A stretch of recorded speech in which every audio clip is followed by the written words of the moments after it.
Most people think failure is the enemy. It's not. Most people think a lack of money is the enemy. It's not.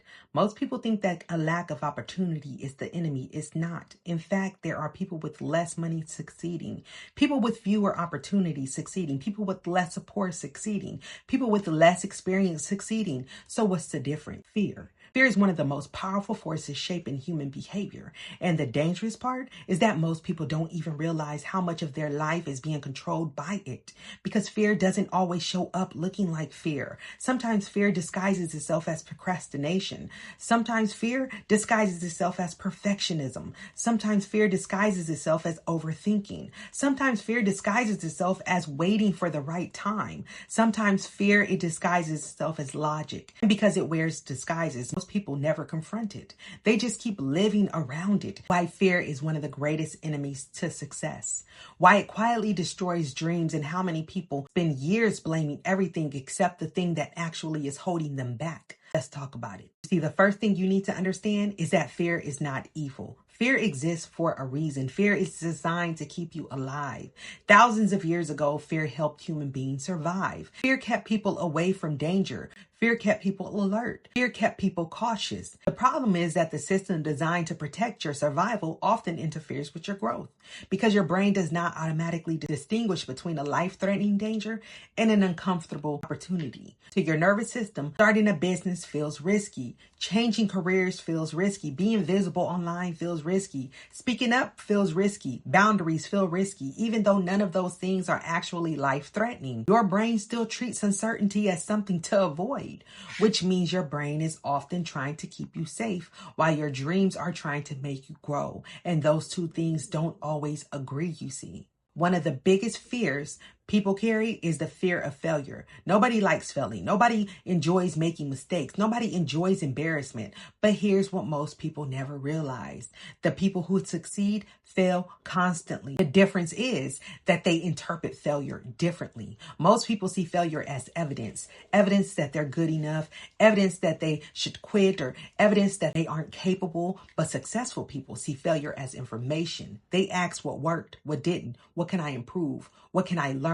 Same event, different interpretations, different outcomes. You see, the failure didn't stop them. The meaning attached to the failure did. And let's talk about one of the biggest dream killers on the planet. The fear of what other people think. How many dreams have died because someone was afraid of being judged, afraid of looking foolish, afraid of criticism, afraid of people talking, afraid of family members laughing, afraid of strangers commenting? Think about how much power people give away every day because they're worried about opinions. The reality is simple. People are going to have opinions no matter what you do. If you stay the same, they'll talk. If you change, they'll talk. If you succeed, they'll talk. If you fail, they'll talk. So if people are going to talk regardless, why make your decisions based on their commentary? At some point, you have to decide whether you're building your life or performing for an audience. And here's the fear that nobody talks about. Fear of success. People hear that and think it sounds ridiculous until they understand it. Success creates responsibility. Success creates visibility. Success creates expectations. Success creates relationships. Success often requires letting go of old identities. And some people unconsciously fear that because growth requires change, and change requires uncertainty. You see, many people say they want success, but subconsciously they want familiarity more. You see, fear doesn't just stop people from taking action. Fear convinces people to play small, to shrink, to obey, to wait, to delay, to settle. And years later, many people find themselves living lives that are far below what they were capable of creating. Not because they lack potential, because they listen to fear more than they listen to possibility. Think about that. Imagine looking back 10 years from now and realizing fear made most of your decisions. Fear decided what opportunities you pursued. Fear decided what dreams you abandoned. Fear decided what risk you avoided. Fear decided how visible you became. Fear decided how much of yourself you expressed. That's a terrifying thought. And one reason fear feels so powerful is because it feeds uncertainty. Fear loves unanswered questions. What if I fail? What if it doesn't work? What if people laugh? What if I lose money? What if I embarrass myself? Notice something? Most fear lives in imagination, not reality. Fear often asks, what if everything goes wrong? Rarely, what if everything goes right? What if this works? What if this changes my life? What if this opens new doors? What if this becomes the breakthrough? You see, fear has a negativity bias.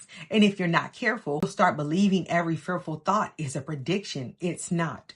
It's a possibility, nothing more. This is actually one of the reasons I wrote Phoenix, From Stability to Power, because many people have already survived. They've already made it through difficult seasons. They've already rebuilt, but now they're standing at the edge of the next level, and fear is trying to convince them to stay where it's comfortable. Phoenix is about stepping into your power, not your comfort, your power, because growth rarely happens where everything feels safe. Growth happens when you're willing to move forward despite uncertainty. If that resonates with you, I'll leave the link below. Now let's continue. One of the biggest misconceptions people have is believing that courageous people aren't afraid. They are. They just don't allow fear to make the decisions. That's the difference. Courage isn't I'm not scared. Courage is I'm scared, but I'm moving anyway.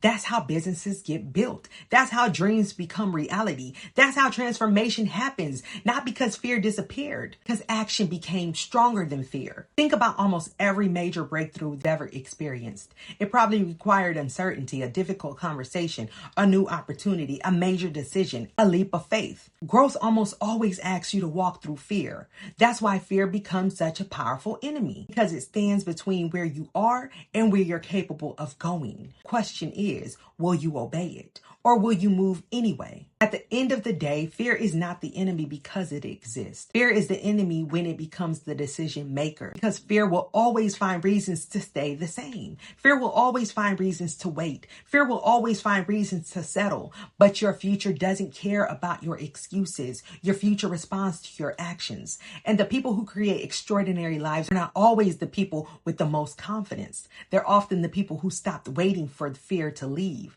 They simply move forward anyway. So ask yourself, what would you do if fear wasn't making the decision? Because somewhere in the answer to that question is the life you've been waiting to build. And maybe it's time to stop waiting.